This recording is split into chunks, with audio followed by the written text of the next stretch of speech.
Eu gostaria de falar de mais uma bem-aventurança. As bem-aventuranças são fantásticas, irmãos, são maravilhosas, viu? Gosto muito de estudar sobre esse assunto. Eu já falei para você que eu tive o privilégio de escrever 8 sermões nessa área, na área da bem-aventurança, né, nesse tema. E hoje não vai ser diferente, não.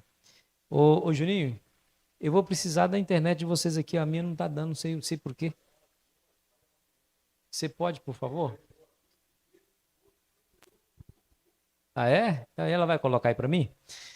Então, quando nós falamos sobre bem-aventuranças, que é a introdução do Sermão da Montanha, e baseado exatamente no que a Bíblia fala em outros lugares sobre o tema da bem-aventurança em si, nós crescemos no conhecimento daquela bem-aventurança e nos desenvolvemos naquilo que o Senhor Jesus quer que cresçamos, que nos desenvolvamos. Por exemplo, quando você fala bem-aventurados misericordiosos, vamos estudar na Bíblia o que a Bíblia fala sobre misericórdia e qual é o benefício de estar vivendo essa realidade, de ser misericordioso. Então, nós precisamos nos desenvolver, crescer nesse assunto, relacionado com esse assunto. E deixa eu só colocar aqui. E aí o benefício é esse. O benefício é a gente aprender mais a palavra de Deus e a melhor coisa que pode acontecer na minha vida e na sua vida é você aplicar os conceitos que você aprende na palavra de Deus à sua própria vida prática. Viver de acordo com a vontade de Deus é segurança certa, é felicidade, ainda que você passe por provações, porque não é garantia nenhuma de você obedecer a Deus e mesmo assim você não passar por dificuldades, né? Então, vamos à Bíblia, Mateus capítulo 5, versículo 5. Vamos a mais uma bem-aventurança. Mateus capítulo 5 e o versículo 5. Como eu cheguei na hora da oração, eu participei um pouquinho ali, peguei na metade da oração para frente, eu gostaria de fazer mais uma oração para a gente ler a palavra, tá bom? Então feche seus olhos, vamos comigo orar. Pai querido que estás nos céus, em nome de Jesus, estamos na tua presença. Hoje começa já o santo sábado do Senhor. Já estamos nas primeiras horas desse dia. E nós viemos aqui para te adorar, para ouvir a tua voz, para nos saciar com a tua palavra. Ó Deus amado, não permita que saiamos aqui vazios. Alimente a nossa alma, o nosso coração. E não permita que o ser humano fale, trazendo aí as suas vãs filosofias, mas nós queremos somente nos encontrar com a sua palavra. Perdoe nosso pecado, purifica aqui a nossa mente. Coloca a brasa viva do altar no nosso coração para purificá-lo. E que a nossa mente esteja receptiva às suas orientações nessa noite. Mas desde já pedimos, por favor, nos dê força moral e espiritual para colocar tudo isso em prática na nossa vida. Só assim agradaremos o Senhor e andaremos no caminho da nossa própria salvação. Em nome de Jesus. Amém. Capítulo 5, versículo 5, vai nos dizer assim, bem-aventurados os mansos, por quê? Porque herdarão a terra. Então, eu vou falar um pouquinho sobre mansidão. Eita, se o povo de Deus tem um calcanhar de Aquiles, talvez seja esse, né? Você já ouviu falar em Friedrich Nietzsche? Friedrich Nietzsche é um filósofo alemão, cunhou aquela famosa frase que Deus morreu ateu. E até hoje as filosofias e os conceitos que ele criou influenciam o mundo até hoje. Foi ele quem disse que o melhor argumento contra os cristãos são os próprios cristãos. Por que ele diz isso?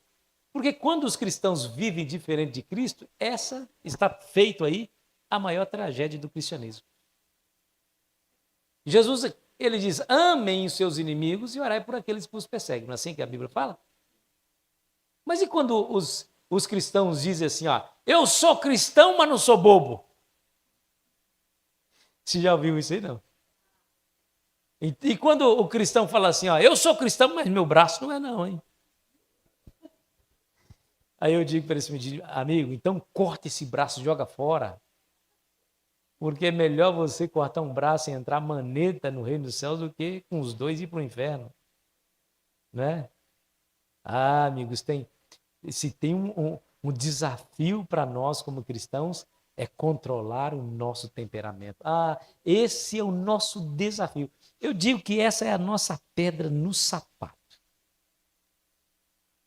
E quando eu falo de relacionamento entre irmãos, eu também falo sobre relacionamento familiar, porque nós temos a tendência e a facilidade de magoar as pessoas que a gente mais deveria proteger. Né? Tem esposa que fala assim para o esposo, você fala amavelmente somente com os de fora. Aqui em casa você parece um bicho. Você conhece aquela história, né, daquela senhora que foi para a igreja de mala e cuia? Você lembra da história? Não? O pastor perguntou para ela, mas por que a senhora veio desse jeito? Não, pastor, eu vim para morar na igreja. Irmã, não se mora na igreja? Não, eu vim morar na igreja. Mas por que a senhora quer vir morar na igreja? É porque somente aqui meu marido é um santo. Não dá para ser assim, né? Não dá para ser assim. Aqui é um local onde nós aprendemos os conceitos. Lá fora é que nós os vivemos. O problema, irmãos, o problema nosso, oh meu Deus do céu, onde nós vamos parar com isso? O problema é que a gente ouve, entra aqui, sai aqui. A gente aprende o que é certo, sabemos o caminho, mas nós às vezes somos tão resistentes em andar no caminho, né? Isso me faz lembrar uma outra história de uma senhora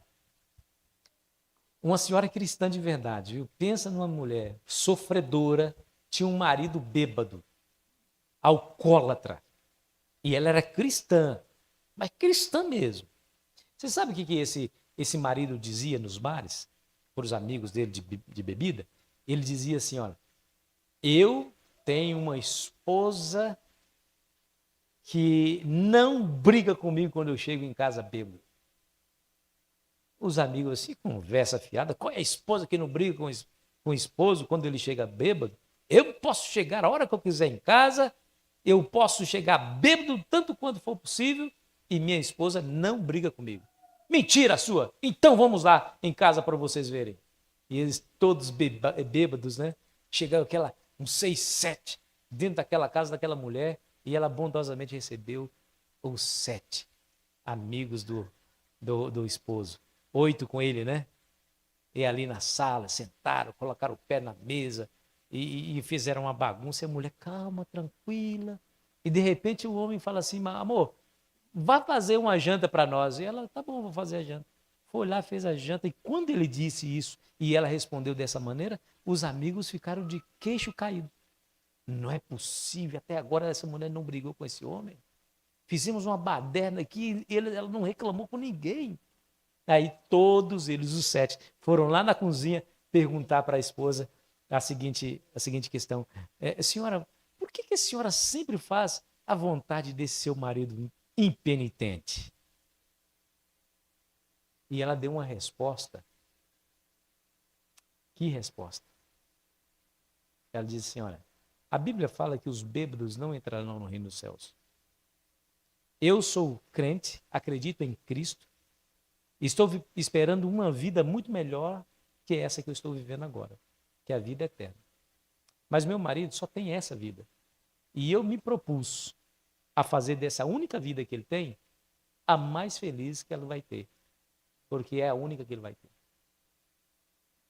O marido que estava ouvindo essas palavras entrou com lágrimas nos olhos na cozinha e disse para a esposa, se é assim, minha esposa, a partir de hoje eu não bebo mais. E acredito em Jesus, o seu Jesus, porque eu quero ter você para toda a eternidade.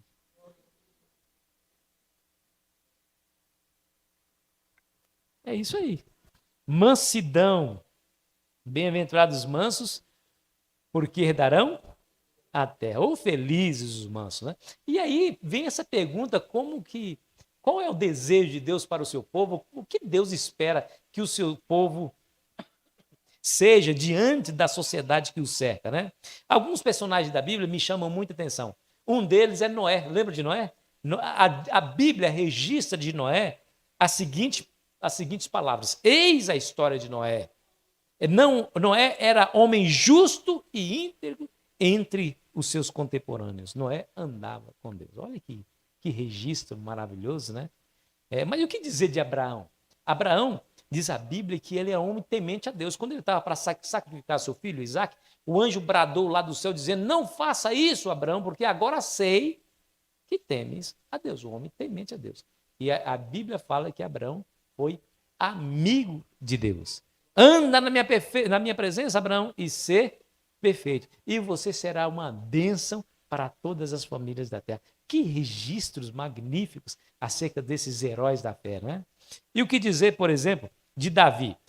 Davi é dito dele o seguinte, e tendo tirado a este, levantou-lhes o rei Davi, o qual também, dado testemunho, disse, achei Davi, filho de Jessé, homem segundo o meu coração, que fará toda a minha vontade. Um homem segundo o coração de Deus.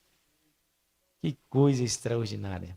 Mas não é nesses personagens bíblicos que eu gostaria de concentrar a nossa reflexão nessa noite. Eu gostaria de concentrar a reflexão em Moisés.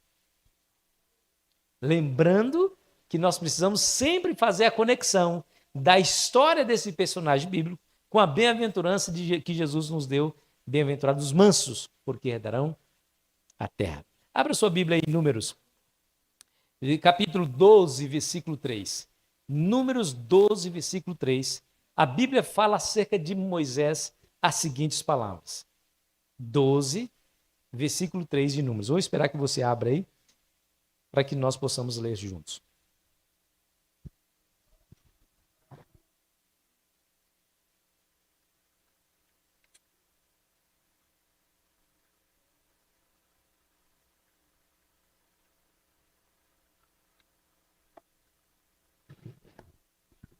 Amém? 12, versículo 3 diz assim, ó. Era o varão Moisés, o quê? Muito manso, mais do que todos os homens sobre... Como assim? Moisés manso? Você tem certeza? Tem certeza? Moisés viu lá um egípcio brigando com um israelita. O que ele fez com o egípcio? Matou a faca. Sabe aquele negócio de riscar a faca? Então, Moisés não risca a faca. Como é que pode um negócio desse? Moisés, num acesso de raiva. Olha, irmãos, talvez você pode ser estupim curto, talvez a sua paciência seja desse tamanho, mas eu tenho certeza que você não matou ninguém ainda. Ainda não, né? Às vezes dá vontade, né? Às vezes a gente fala assim, Senhor, me dê paciência, porque se me der força, eu mato, né? Hein? Passa, exatamente, exatamente. Então Moisés, assim, num acesso de raiva, ao invés dele separar, ao invés, sei lá, fazer alguma coisa, ser pacificador ali, não, ele matou o indivíduo e enterrou o corpo na areia, ou seja, ocultação de cadáver, né? Agora Moisés ser chamado homem mais manso, não parece um contrassenso? Calma, calma, calma, segura aí, segura que nós vamos chegar a uma conclusão. Queridos, nós vamos aqui avaliar um pouquinho a história de Moisés para você e eu entendermos por que a Bíblia registra essa magnífica declaração de que ele, de fato, foi o homem mais manso da terra. Pense um pouquinho comigo. Deus demonstrou, sem sombras de dúvida, o desejo que ele tinha de salvar o povo, sim ou não? Não foi derramado sobre o Egito 10 pragas? E as pragas atingiam os israelitas? Não é uma demonstração que Deus queria salvá-los? Não era uma demonstração clara que Deus tinha chamado Moisés como libertador? Todas as demonstrações que Deus colocou diante do povo são demonstrações de claro poder, porque ele tinha poder sobre todos os deuses dos egípcios. Feriu o rio Nilo, que era considerado um deus, e ele virou sangue. Ele feriu a terra, piolhos, gafanhotos, rãs e um monte de coisas. Você conhece a história. A última praga, por exemplo, foi a morte de todos os primogênitos. Né? Deus demonstra o seu poder e na casa dos filhos de Israel não havia choro e nem luto. Somente na casa dos egípcios. Então, eu fico pensando assim, como ainda ser descrente, né? Irmãos, deixa eu dizer uma coisa para você. Israelita não tinha necessidade de fé. Está ouvindo o que eu estou falando? Fé, eu e você precisamos. Porque eu acredito que o Mar Vermelho abriu, porque está escrito na Bíblia, mas eu não estava lá para ver. Eles não precisam de fé, eles viram. Como é que eles seriam descrentes? Como ser descrente? Eles viram a manifestação do poder de Deus nas 10 pragas, não viram?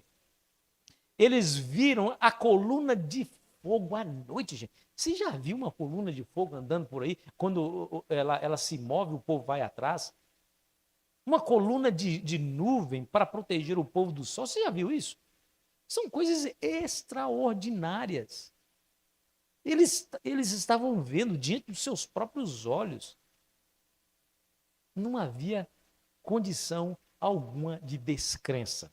Até chegar o primeiro conflito. Até chegar o primeiro conflito. E chegou o primeiro conflito. Diz a Bíblia que foi Deus quem levou o povo para frente do Mar Vermelho, porque o povo estava seguindo a nuvem e a coluna. Coluna à noite, de fogo, e a nuvem durante o dia.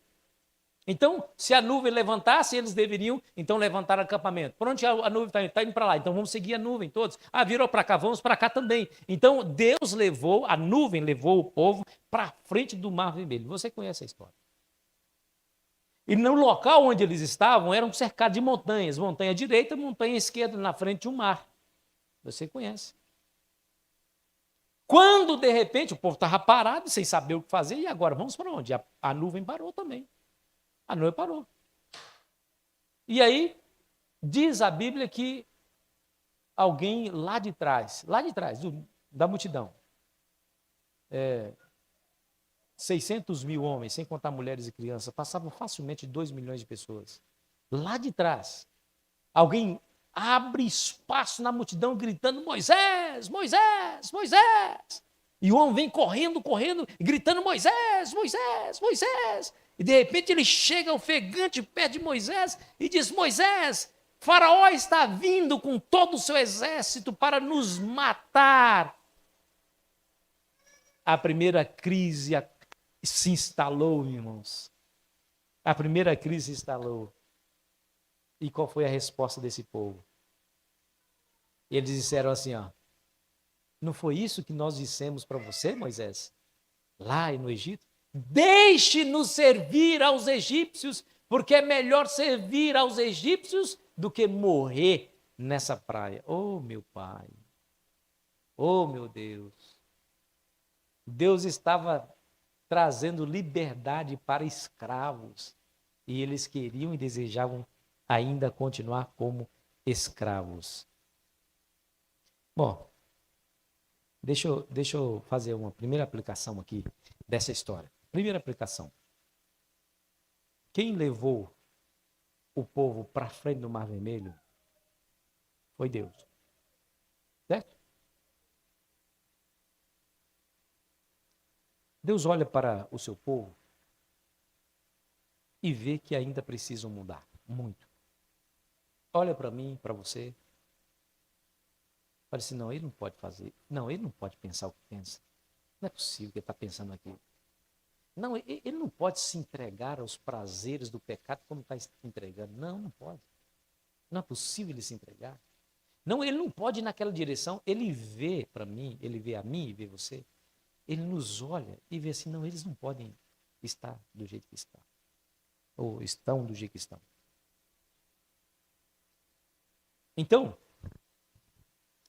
Deus, ele tem uma opção na sua frente. Desistir de nós e deixar que nós sigamos o curso natural das decisões da nossa vida, e o final vai ser a morte eterna, ou fazer alguma coisa para nos despertar a consciência. E o que você acha que ele faz?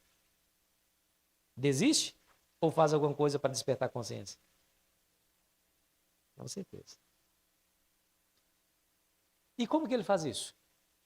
Bom, ele usa de uma sequência de eventos, certo? Primeiro ele toca na sua consciência. Fala aqui.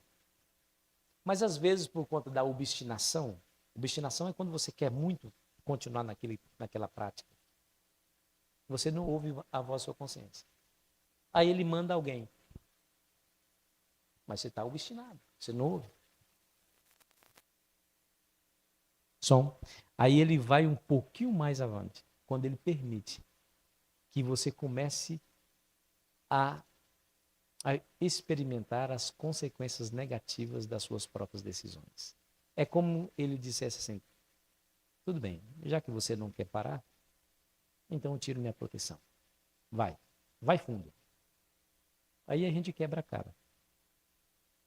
Quando a provação vem, quando a dor aproxima, quando o sofrimento chega, nós temos a tendência de avaliar as nossas próprias decisões. Um dia eu olhei para o espelho numa situação, eu olhei para o espelho, olhei no fundo dos meus próprios olhos, no espelho, lógico. Eu falei assim, olha, tudo isso é porque você fez isso e aquilo. Você precisa mudar. Eu falei para mim. O sofrimento tem um potencial, como nada nessa vida tem, de nos fazer refletir das nossas próprias decisões. Abra sua Bíblia em Tiago, capítulo 1. Abre Tiago, capítulo 1, versículo 2. A carta de Tiago é uma carta universal. Ele já começa o tema da sua carta já no versículo 2. No versículo 1 ele somente se apresenta, mas no versículo 2 ele já traz o tema, ele vai direto ao assunto. Veja o versículo 2. Tiago, capítulo 1, versículo 2. Olha o que diz aí. A palavra de Deus vai dizer assim. Acharam? Meus irmãos, tende por motivo de toda alegria o passardes por várias... Espera aí, vamos parar um pouquinho aqui. Motivo de toda, não é de qualquer, não é de um pouco, não é de uma quantidade, é de toda alegria. Irmãos queridos, como que uma mãe, presta atenção no que eu vou dizer, como que uma mãe pode sentir alegria ao ver o corpo de um filho inerte no asfalto, vítima de um acidente de carro? Como sentir? Parece um negócio estranho, né? Não é? Sentir alegria na provação. Não, isso é masoquismo. Chama o que quiser, mas não dá. É contranatural. Quando você está na provação, quando você está no meio do sofrimento, você não sente alegria. O que você sente? Tristeza. Então, mas por que a Bíblia fala? Não é só aqui que fala, não. Tem outros textos também.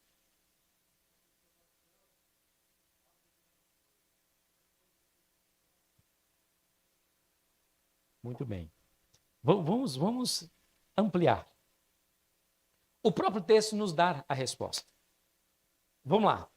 Veja aí o versículo 3. O versículo 3 diz assim, ó. Ainda no versículo 2, né? Eu vou começar de novo. Meus irmãos, tende por motivo de toda alegria o passardes por várias provações. Aí, por que as provações? Aí ele diz no verso 3. Sabendo que a provação da vossa fé, uma vez confirmada, produz o quê? Deixa eu fazer uma pergunta. Perseverança é importante? Sim ou não? E o que é perseverança? Defina para mim. Persistência, resiliência, capacidade de permanecer firme diante das dificuldades. O Senhor Jesus disse em Mateus 24, versículo 13, ele diz assim, ó, aquele que perseverar até o fim será salvo. E a Bíblia diz lá em Apocalipse capítulo 14, versículo 12, aqui está a perseverança dos santos. Se tem uma característica clara no povo santo, no povo que vai ser salvo, é a sua capacidade de resistir no dia mau. Segundo o apóstolo Tiago, as provações, elas são bem-vindas porque ela tem a capacidade de nos tornar mais resilientes, mais fortes, mais perseverantes. Uma simples ilustração.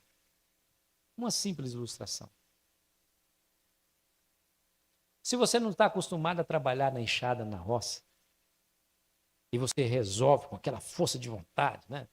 Comprei uma chácara, mas a chácara está cheia de capim, de mato, e você não tem dinheiro para pagar para alguém, você vai ter que fazer, vai ter que encarar, e você vai lá na enxada e tal. No final de um dia, como é que vai estar a sua mão?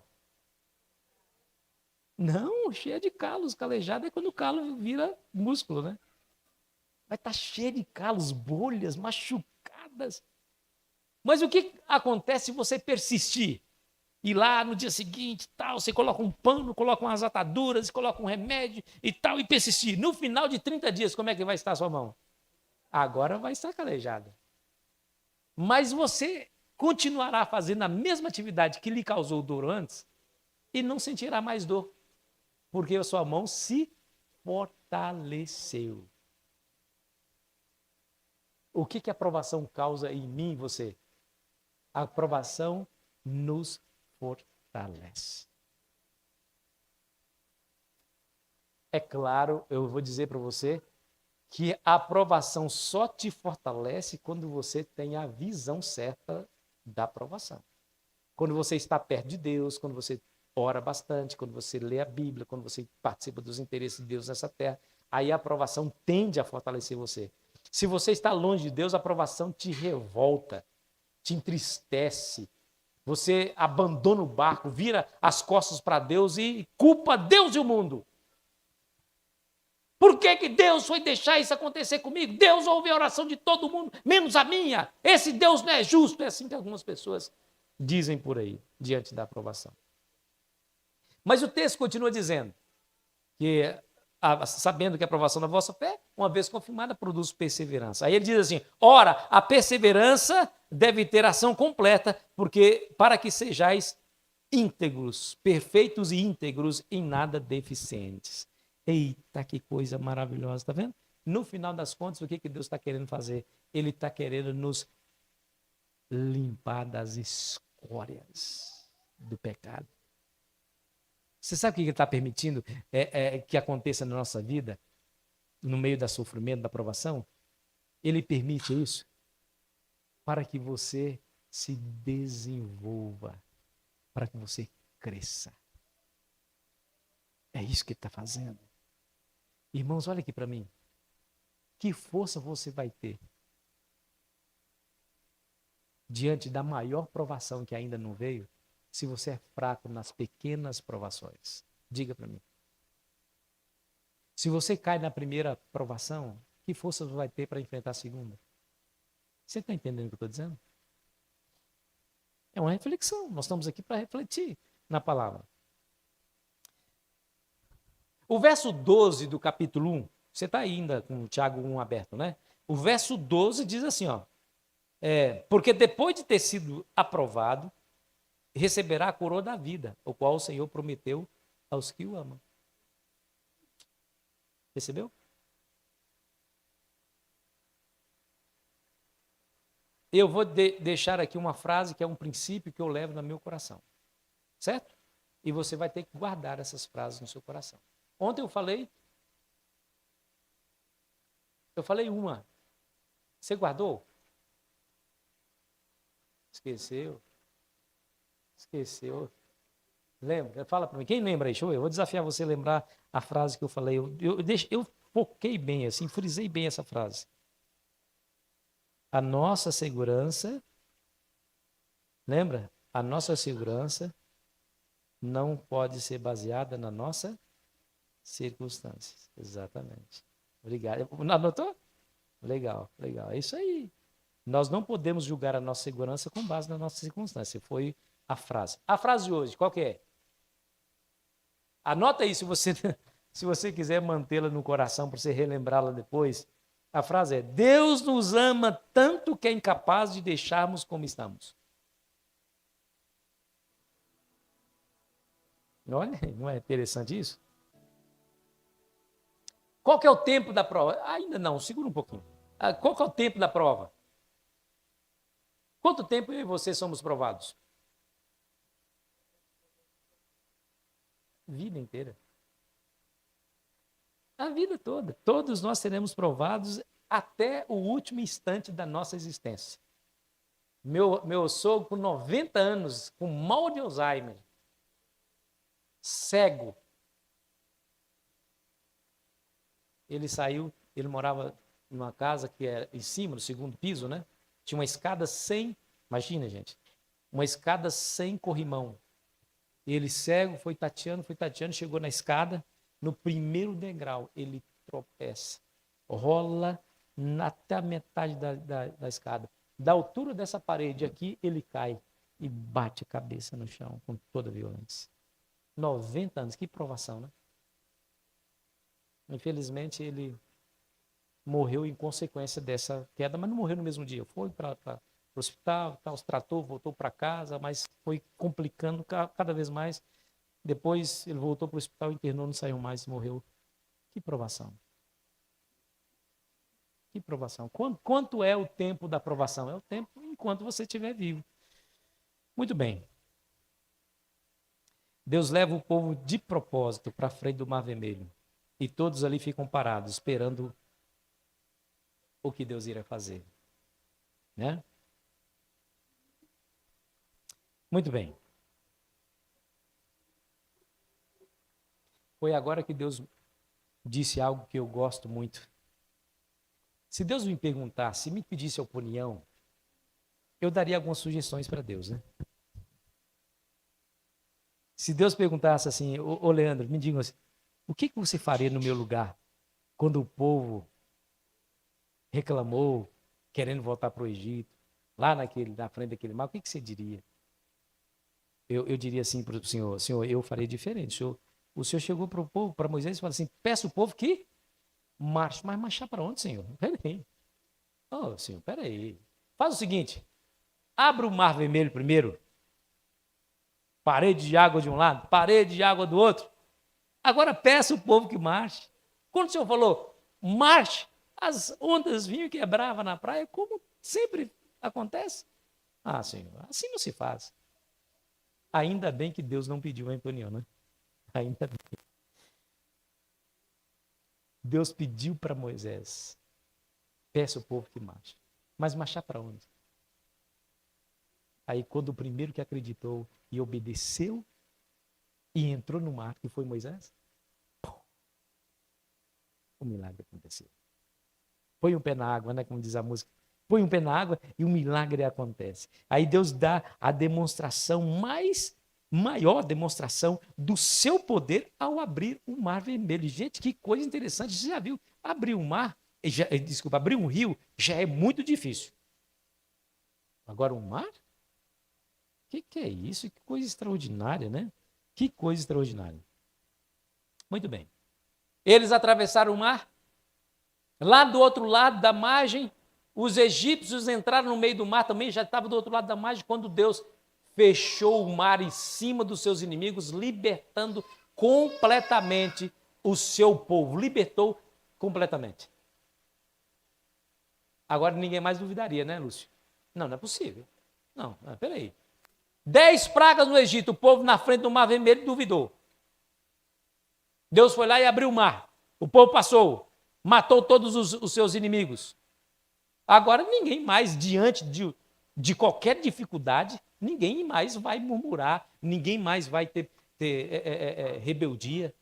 Ninguém mais. Quem é que vai? vai ousar. Se tiver algum problema no deserto, é só lembrar a gente. Espera aí, calma. Você não viu o que Deus fez lá, não? Deus derramou as 10 pragas no Egito. Deus abriu o Mar Vermelho. Isso aqui é nada, isso é fichinha do que nós estamos passando. Ninguém mais vai duvidar. Agora o povo já está habilidoso para enfrentar as provações em meio àquele deserto. Ai, Jesus, ai, Jesus. Bom seria, né? Mas a história se repete. No deserto não tem água, irmãos. Abra sua Bíblia em Êxodo 15, versículo 22 e 24. Êxodo 15, 22 e 24. A história se repete. No sinal do primeiro problema, depois que eles saíram daquela experiência do Mar Vermelho, no capítulo 15, versículo 22 e 24, diz a Bíblia: fez Moisés partir Israel do Mar Vermelho e saíram para o deserto de Sur. Caminharam 3 dias no deserto e não acharam água. Escute bem. Afinal, chegaram a Mara. Todavia, não puderam beber as águas de Mara, porque eram amargas. E por isso chamou-se-lhe Mara. E o povo murmurou contra Moisés, dizendo: que haveremos de beber. 3 dias depois. Irmãos, olha aqui para mim. Só 3 dias depois aquele povo estava murmurando de novo. Porque não tinha água. Não, na verdade tinha. Só que as águas de Mara eram amargas. Tinha até água, mas eles não podiam beber daquela água e eles estavam murmurando novamente. Tá, e você se lembra da história que Deus então pediu para que Moisés pegasse um galho e jogasse naquela água e a água se tornou doce. É claro que aquilo é um ato milagroso. Você pode pegar uma água insalobra e você pode colocar o galho que você quiser de qualquer planta lá que não vai tornar a água doce novamente. Isso não foi um ato de poder de Deus, então e o povo bebeu, saciou. Aí eles saíram de Mara e continuaram a jornada. 3 dias depois chegaram a outro lugar onde acamparam. E nesse outro lugar eles ficaram ali 1 ano. Números 11, versículo 1 agora. Números 11, versículo 1. Olha o que diz lá, em Números 11.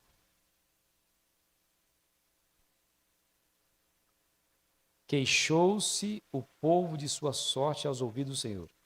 Ouvindo o Senhor, acendeu-se-lhe a ira, e o fogo do Senhor ardeu entre eles, e consumiu as extremidades do arraial. Então o povo clamou a Moisés, e orando o fogo se apagou. Não é possível que esse povo vai murmurar de novo. Você ouviu ali o que a Bíblia disse? Que dessa vez a ira do Senhor se acendeu. Ou seja, Deus perdeu a paciência com aquele povo. E Moisés, o que ele fez? E que coisa extraordinária. Moisés ora ao Senhor, intercede. Deus queria queimar o povo. Eu vou matar esse povo. Não é possível, não aguento mais esse povo. O povo de dura serviço, obstinado. Mas você não vê Moisés irado? Você vê Moisés orando, intercedendo pelo povo. Diz a Bíblia, por causa da intercessão de Moisés, o fogo se apagou. Olha aqui para mim. Deixa eu dizer uma coisa para você. Quando a Bíblia declarou que Moisés era o homem muito manso, ou mais manso da terra, não foi da noite para o dia que ele construiu esse temperamento. Deus forjou o caráter de Moisés até que chegasse àquele ponto de ele ser considerado o homem mais manso da terra. E adivinha sob quais condições Moisés forjou o seu caráter? Provações, dificuldades, sofrimentos, oposições, críticas mordazes. E como ele rejeita, como ele reagia aos estímulos negativos que a vida impunha sobre eles. Sobre ele, no caso. Pois é. Queridos, deixa eu dizer uma coisa para você. Não estranhe o fogo ardente que surge entre nós, com o fim de nos provar. Encare cada dificuldade na sua vida como uma oportunidade de reflexão e de crescimento. Saiba que uma provação vencida lhe habilitará a vencer provações ainda maiores. Deus está forjando o nosso caráter no fogo da aflição, da dificuldade. Ser manso não é obra de um estalar de dedos. Ser manso é você ter, escute o que eu estou dizendo, a melhor leitura das circunstâncias da sua vida. Como que você interpreta as provações que você vive? Como que você encara o seu sofrimento? Quando alguém te estimula negativamente, o que você tem feito? Como que você tem reagido? Saiba que se você esperar em Deus, se você não fizer justiça com as suas próprias mãos, se você fizer o que Jesus te ensinou a fazer, quando ele falou, quando alguém te ferir a face direita, dele também a esquerda. Se você fizer o que Jesus lhe ensinou, quando ele nos ensinou perdoar 70 vezes 7, saiba que cada uma dessas provações terá a força necessária para te tornar um homem e uma mulher melhor. Entendeu? É fácil ser manso? Humanamente é impossível. É por isso que a gente faz aquela oração: Senhor, me dê paciência, porque se me der força, eu mato. E o que nos torna manso? Irmãos, não dá para ignorar o fato de que a única coisa que nos é capaz de tornar manso é o nosso relacionamento com Jesus, mesmo em meio às provações. Você sabe o que eu digo? Olha aqui, ó, deixa eu dizer uma coisa. Se você amar intensamente, mas intensamente Jesus, mesmo passando provações, você vai confiar que no final tudo vai dar certo. Não foi isso que ele disse quando ele falou assim: aprendam de mim, que sou manso e humilde de coração? É isso. Esse é o desejo. Você quer ver o desejo de Deus para a sua igreja? Quer ver? Então eu vou desafiar você a abrir sua Bíblia em Efésios capítulo 4, versículo 1 e 2. Efésios capítulo 4, versículo 1 e 2. Veja o que diz ali.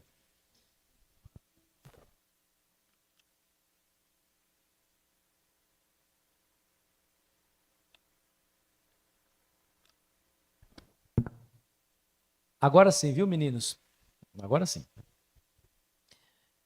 Efésios 4, versículo 1 e 2 diz assim, ó: rogo-vos, pois, eu, o preso do Senhor, que andeis como é digno da vocação com que fostes chamados. E como é que nós devemos andar? E qual foi a vocação nossa? Com toda humildade, o quê? Com longanimidade. O que é longanimidade? Paciência. Suportando-vos uns em amor. É por isso que a Bíblia fala bem-aventurados dos mansos, porque herdarão a terra. Queridos, deixa eu dizer uma coisa para você. Você pode olhar para mim e me contradizer dizendo assim: pastor, Moisés foi o homem mais manso da terra. Pelo menos assim está registrado acerca dele, mas ele não herdou a terra. Ele não entrou na terra prometida. Ledo engano você, seu, hein? Se você assim pensa, que ledo engano. Moisés foi para uma terra melhor. Moisés foi para um país melhor. Ali habita a justiça. Ali a morte não mais entra. Ali ninguém mais vai criticar Moisés. Ali ele nunca mais vai ver apostasia, reclamação, provação, murmuração, nada disso. Moisés foi talvez o único que depois de ter passado tanta provação nessa vida, herdou a terra. Baseado nas suas circunstâncias. Entende? Querido, deixa eu dizer uma coisa para você. O maior desastre para o cristianismo é um cristão diferente de Cristo. Eu digo para você que não é fácil. A gente tem que ficar se policiando todas as vezes. Um dia eu fui abastecer e abasteci, enchi o tanque e eu preciso de nota fiscal porque eu recebo da associação um valor para que eu possa colocar combustível no carro para atender a igreja. Mas se eu não tiver, se o indivíduo não me der a nota, aí não posso relatar e eu saio do meu bolso. Abasteci. Aí eu falei assim, eu preciso da nota. O cara, não tem nota não. Mas como não tem nota? Mas isso aqui é uma empresa. Toda empresa é obrigada a dar nota. Ah, mas não tem nota não. Ele se queixava a dar uma explicação melhor. Eu disse, meu amigo, eu preciso de nota. Não tem o que fazer, eu preciso de nota. Rapaz, olha, não tem nota. E aí foi subindo, né? O velho homem. Amigo, eu não sei o que você vai fazer, mas eu preciso da nota e ponto final. Quando eu falei assim, eu já falei bravo.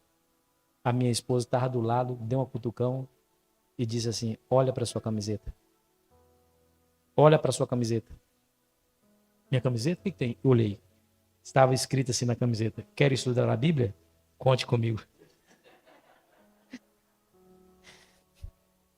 Eu falei assim, amigo, deixa isso para lá, Deus abençoe você. Fica com Deus, vai embora.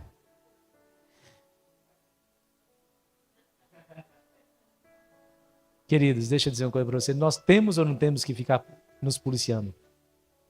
Porque esse temperamento nosso é terrível. Ah, meu amigo, esse temperamento nosso, nós temos que... Deus usou a minha esposa. E graças a Deus, Deus me deu a sensibilidade de ouvir a minha esposa. Mas o que Deus tem feito na sua vida para também te chamar a atenção? Você tem sido sensível a essa voz? Você tem obedecido a essa voz? Não cause nenhum prejuízo para você mesmo. Mas, sobretudo, não cause nenhum prejuízo para a igreja de Cristo a qual você pertence. Agindo diferente de Cristo. Para não dar razão para os seus inimigos, para os nossos inimigos. Para que não seja verdadeira a frase de Nietzsche, quando ele disse que o melhor argumento contra os cristãos são os próprios cristãos. Eu estou falando aqui, nessa noite, de um problema real. Eu estou falando aqui de um problema que é seu. Esse é um dos poucos sermões cuja aplicação é 100% para todos os membros da igreja. Eu sei que você é. Você é estúpido culto. Eu sei como é que você é. Pastor, então você é um profeta. Não, eu não sou profeta, nem filho de profeta. Eu nem preciso estar com você 24 horas por dia para perceber que às vezes você perde as estribeiras. E às vezes a gente perde a estribeira lá dentro de casa. Mas Deus te manda, quer dizer, Deus me manda dizer para você, meu filho, olha, há uma solução. A solução é você estar perto de mim. Esteja perto de mim, porque o seu temperamento irritadiço, sem paciência, pode ser controlado pelo meu temperamento. Por estar próximo de mim, em oração. A única coisa que eu quero que você faça é que você seja sensível, para que quando eu lhe falar, você atenda essa voz. Aí eu me lembro do irmão Brito. Irmão Brito conta uma história engraçada. Saiu de casa de manhã, orou a Deus, Senhor, venha comigo. Aí quando estava no trânsito, alguém lhe fechou.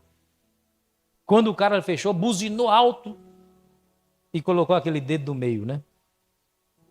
Aquele dedo do meio, você sabe qual que é. Ah, mas aquilo foi um desaforo, não é possível. O cara me fecha, buzina e coloca.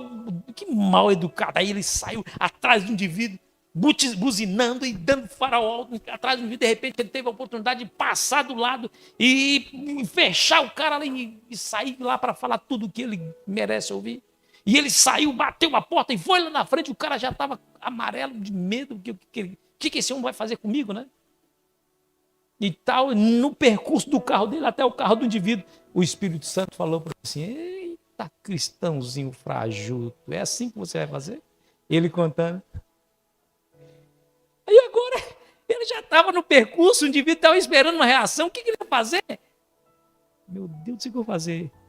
Sem saber o que fazer, olhou para o cara, o cara estava lá branco, com medo. Ele olhou para o cara, ficou um pouquinho assim e fez assim, ó. Entrou no carro e foi embora.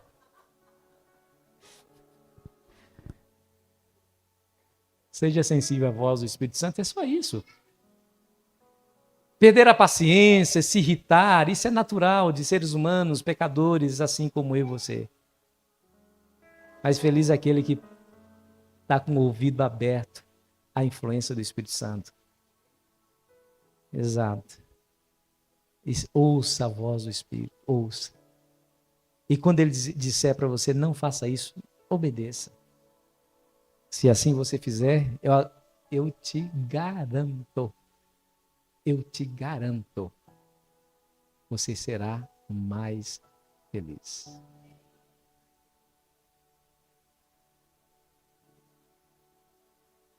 Quantos nessa noite gostariam de dizer assim: ó Pai, tem misericórdia de mim, me ajuda, por favor. Amém. Louvado seja Deus. Nós vamos ouvir a música? Hoje não tem? Só tem a música de despedida, né? Tá, então, mais uma vez, quem gostaria de dizer assim: Senhor, me ajuda, levanta sua mão. Feche seus olhos e vamos orar. Querido Pai, é em nome de Cristo que nossas mãos estão levantadas, porque nós declaramos que muitas vezes nós temos pecado contra o Senhor por causa desse nosso temperamento irritadiço, sem paciência. Ficamos irados e pecamos quando nós agimos diferente daquilo que o Senhor espera que hajamos. Ó Deus, tenha misericórdia de nós. Habite com teu Espírito Santo no nosso coração. Faça com que nosso coração seja sensível à voz do Espírito Santo, para que, como Moisés, todas essas situações da vida possam forjar o nosso caráter para ser de fato manso, igual o caráter do nosso Mestre. Pedimos humildemente em nome de Jesus. E quem crê, diga amém.